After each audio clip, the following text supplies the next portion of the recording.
here. You are late. Hindi ako late. Ang usapan natin, 8:30 a.m. Of course not. 8 a.m. ang sabi. At ngayon, 8:30 na. So what? You look like me, I'm a liar? I'm a liar? Ano sabi? I'm just literally going to show you my mom's homemade kimchi. Ito oh, gusto mo tikman? That does sound tempting. Patuloy nga. That tastes scrumptious. Scrumptious? Oversh naman sa description, Bes. Finally, nandito na naman ang hari na palaging late. Palagi mo namang pinahigh cortisol si Meg. For real, buti nga na umabot pa siya ng 30 minutes early. Oo na. Sorry na. But bro, have you tried the kimchi Meg's mom made? Well, making kimchi is like a mini science project. Gawa tayo ng kimchi sa loob. Ano, tara? Tara! Okay, step 1. Prep the cabbage. Franz, do you want to do this one? Sure. First, let's start with Napa cabbage and prepare its brine.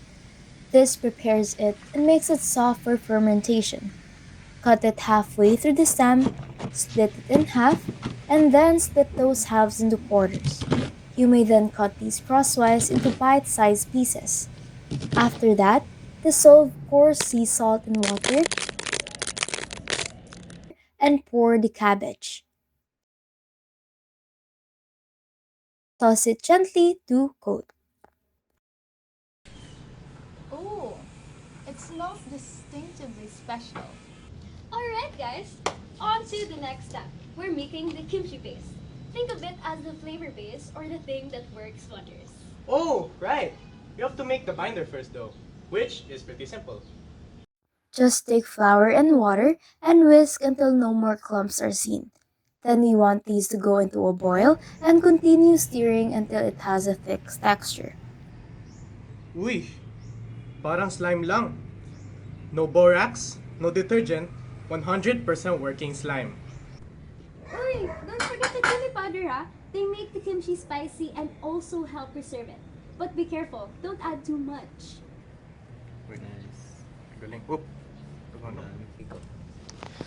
Whew. Parang I can feel the hotness already ah. Parang ako. Yuck! Grabe ah. Sakit ni naman mag-react. By the way, I know this part, so leave it to me. Next, we take an apple and an onion, and we slice it before we blend it until it's smooth.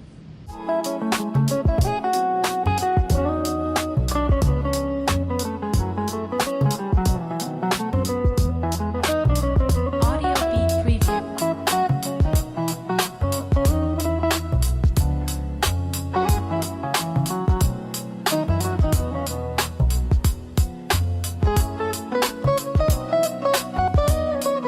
Audio Beat Preview.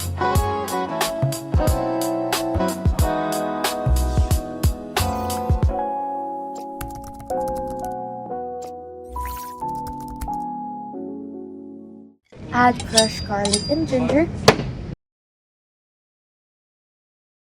and pulse until they are just minced. Do not pure them too fine or they can turn bitter during fermentation. These give the kimchi its signature flavor and they're a little antimicrobial, which is okay. They don't hurt our good bacteria, just the unwanted ones. Wait, here's the important part, the fish sauce. This adds umami flavor plus a bit of sodium for the fermentation. This makes the bacteria feel at home. Sana all my home. Ay, OA mo naman. Pati bacteria pinagsasalosan. Uy, and you also forgot to explain how the apple adds a hint of sweetness due to its natural sugars. I was getting to that part. The bacteria love this. They'll eat it and turn it into lactic acid, which makes our kimchi tangy and sour. While I'm mixing, I want all of you to remember that each ingredient here has a very special role. For example, the ginger and garlic add flavor, the chili powder adds spice, and the umami flavor comes from the fish sauce. Uy, huwag mo kalimutan mag-mix ha.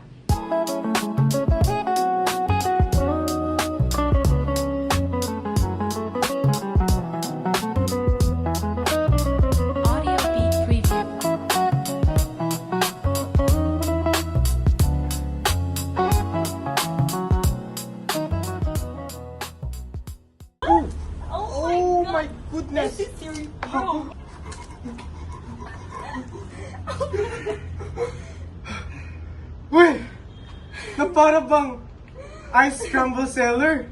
Exactly. Don't just dump it in. You have to massage every bit of the cabbage so that it gets coated later. And this is where the magic happens. This low-key smells like me after eating a big meal. Oh my god. Oh my days. Tama na guys. Let's move on to the last step.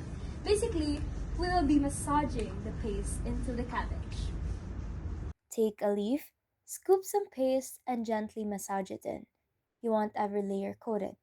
Bacteria need equal coverage to ferment properly, and it also makes every bite flavorful. Hey, be gentle but thorough. Think of it as giving your cabbage a spa day before it starts its fermentation adventure. Honestly, this is very satisfying and spicy. Kumakain ka naman ng bulldog. I'm sure you'll be fine. And that's it. Let's store it inside a jar to ferment. How long it takes depends on how tangy you want it. Usually around 2 weeks. But you can start tasting it earlier if you're impatient. I have a question. Why do we have to place it inside of a jar? Well, to be frank, this little bacteria don't need oxygen to have fun. The jar is basically just their bed every Monday morning. Cozy, safe, and full of sugar snacks. So, they're basically making energy without air? Low-key like anaerobic respiration. Uy, parang tayo lang pag nag-meeting sa unit pero wala talagang tinatabing camera. Chill lang. No pressure. Kaya nga, while we're over here stressing, these little guys are just vibing, kumakain ng sugar, at ginagawa nilang lactic acid. That's where the tangy, slightly sour flavor that kimchi possesses comes from. Mas active pa sila kaysa sa iyo, bro, bago ka makakape. So basically, they're making energy kahit wala namang silang oxygen. Tapos bonus pa yung tangy flavor nila. And that's why this is so cool. It's basically a live demo of cell respiration in action. The bacteria are doing anaerobic respiration. They're breaking down sugar to make energy without oxygen, and the byproduct is lactic acid. Just like in our cells, there are different ways to release energy. Some need oxygen and some don't. So while we're stressing about deadlines, these little guys are just chilling and producing energy and bonus tasty kimchi for us.